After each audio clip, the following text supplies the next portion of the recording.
Okay, my first guest has truly seen it all. From Marshall University to the city of Huntington, Ernie has reported almost everything. And he's even the inspiration for a character in the We Are Marshall movie. Ladies and gentlemen, please welcome a true paisan to Up Late, Ernie Salvatore.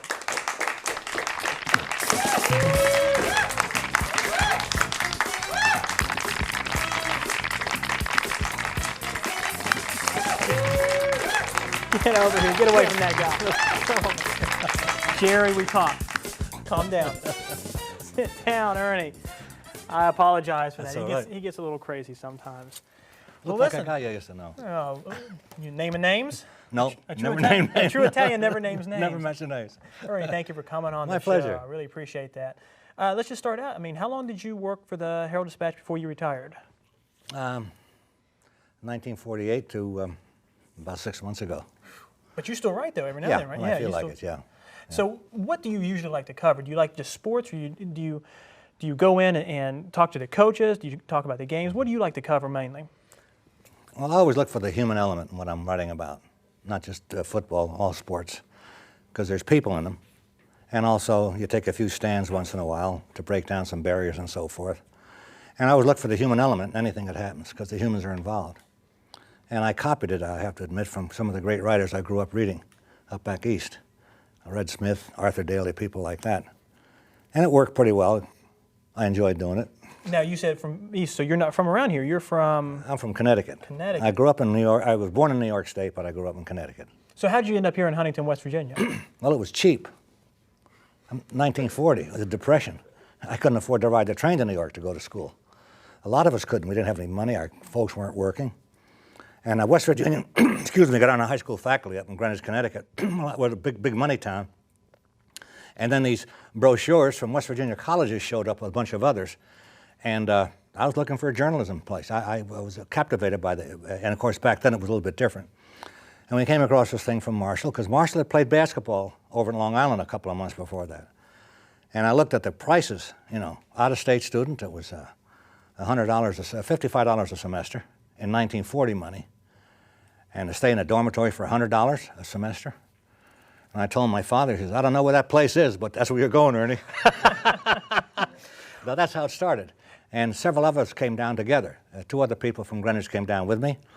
And several others went to, some went to Fairmont, a couple went to WVU even. What's wrong with them? I never heard from them again. They're good for them. So what, I mean, and you went to school here in the journalism department. Yeah. What, after you graduated, you started reporting, you know, different stories. Yeah. What is the one story that stands out in your mind where you're sitting there thinking, I can't believe I'm getting paid to cover this? Well, of course, the big story was the plane crash. Right. You know, the Huntington papers in those days were considered sub-major papers, a major city in a small state. And so we had credentials for the Reds, for pro football, boxing, the Kentucky Derby, all that stuff, in addition to our own regional sports here. We covered Keeneland just extensively, sent a writer down there for the spring meeting, down to Louisville for the Kentucky Derby. I went up and covered some heavyweight title fights. We had to be careful about that. In the meantime, Marshall was struggling as a school, only a couple of thousand students, didn't have any money. And, but as the post-war years rolled along, Marshall began to acquire a few things. In fact, it wasn't until the plane crash, and I've said this in my columns before, that the state of West Virginia took notice of the school down here, because it was denied everything. I never saw a new building on Marshall's campus for years. And then when we got the Hill-Burton Act, Marshall got a medical school, thanks to Senator Byrd, and after the plane crash, put a human face on Marshall. That's when the school exploded. Let me read something here because, you know, like you're just talking, you were there. This is a quote you gave. I was just a guy doing his job. It was a very emotional time of year after that crash when the young Thundering Herd played its first home game against Xavier. It was incredible. Hollywood could not improve on that. That's true. What do you think? Did Hollywood improve? No. What, you don't think so? No. The trouble is that I was too close to it. Now, my relatives in Connecticut were enthralled by it. They thought it was wonderful. Friends of mine around the country, they thought it was great. But when so you've seen the movie? Oh, yeah, I've seen the movie. Okay, I was making sure. I saw the guy playing me in there, and I'll tell you one thing, I never sat in a grandstand covering a ball game. They had my character. What a Hollywood story. Yeah. So I'm not jaundiced about it. I'm just thrilled that the movie finally made the screen. This was a sports story that took all these years to make. Can you imagine that? And as I said before, when Marshall played his first game 1 year after the plane crash, less than a year after the plane crash, there wasn't one major writer, guys I idolized, who went down to watch Marshall play his first game. A team that didn't exist the previous year, a victim of the worst plane crash in sports history. None of them was here. My idols, Red Smith, Arthur Daly, Jimmy out there in the West Coast. I forget his name. No, it's not important. He's from Connecticut. Yeah, I really not the hell with important. him. Jim Murray. Jim Murray. None of them was there.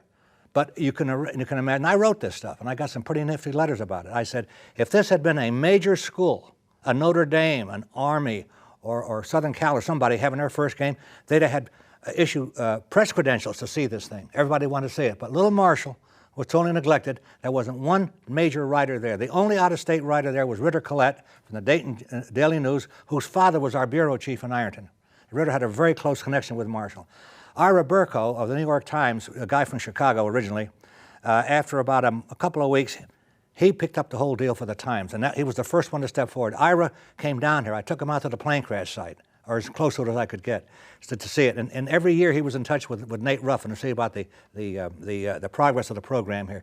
He was the only major writer. Now, this is a news story, folks. Forget that this is a place where a football team was wiped out for the first time in the history of football, just wiped out, and we were ignored. So I've been waiting for this story to be told for 20 years, and there are some discrepancies in the story, but it's a good movie, one underlying movie. It does depart from the facts once in a while for what they call dramatic something or other. But they talked to you about it, though, right? I mean, they got your input. Oh, yeah. I bet you gave it to them. I did. Even after it came out? Yes, I waited till they were out of town. Well, let's talk real quickly. But the positive thing is that now a lot of people know about Marshall.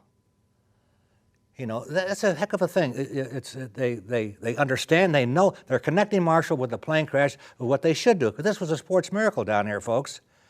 Everybody was gone. I remember cars in the parking lot behind the athletic department owned by the players who died in the plane crash. Their cars are going to be there. I know there were empty seats in classrooms. That's one of the things that we wanted for the post-crash scenes that were going to be shot. Show some of the classrooms. They didn't show enough of the students and the sadness that gripped the entire place. They didn't do enough of that. They touched on it and moved on. Just touched on it and moved on. See, and it was a terrible thing. It was awful. And yet we survived and become a bigger, stronger, and better Marshall today because of that. I maintain that. And you were right there covering it all. Yes, sir. And I appreciate you, buddy. Thank you for coming on the show. My pleasure. My pleasure. Come back and visit us sometime. Anytime.